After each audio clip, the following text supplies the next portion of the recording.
Let's compare the online virtual didgeridoo with the real thing. Firstly, we're going to take a look at the virtual didgeridoo. If we click on it, it's actually quite funny. It kind of rotates left to right, which isn't really what happens when you play the didgeridoo. You typically, hold it and the airflow would go round. With the spiral ones anyway, the sound would go round the spiral, which is hollow inside. It would come out of this part here. The animation doesn't really make sense too much, but it's just to kind of show that there is something happening. And then the sounds are quite cool, but they're not like beginner sounds that you would typically have. It's not a typical droning sound. It's more of a kind of tribal sound, I guess, with a bright color.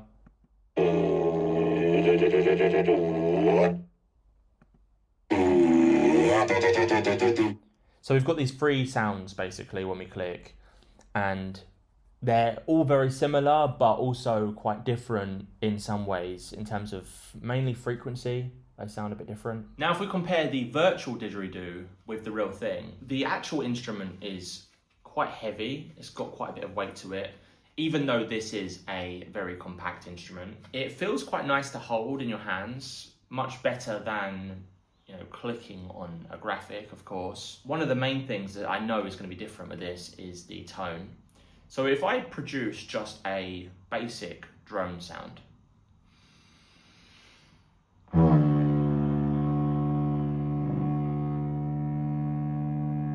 now I can vary that drone sound by putting more pressure and less pressure, and it should create kind of like a slight oscillation.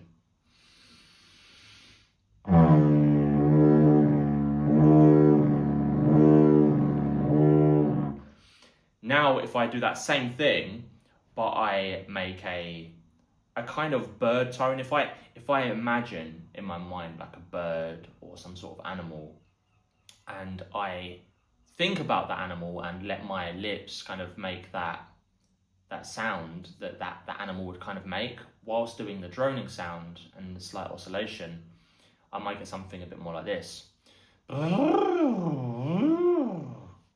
So let's try it.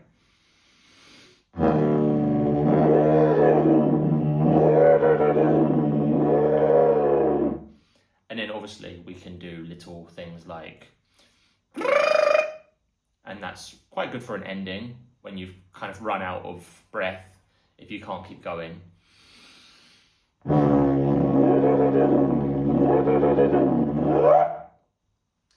So that's just kind of like the differences between the virtual instrument and the real thing.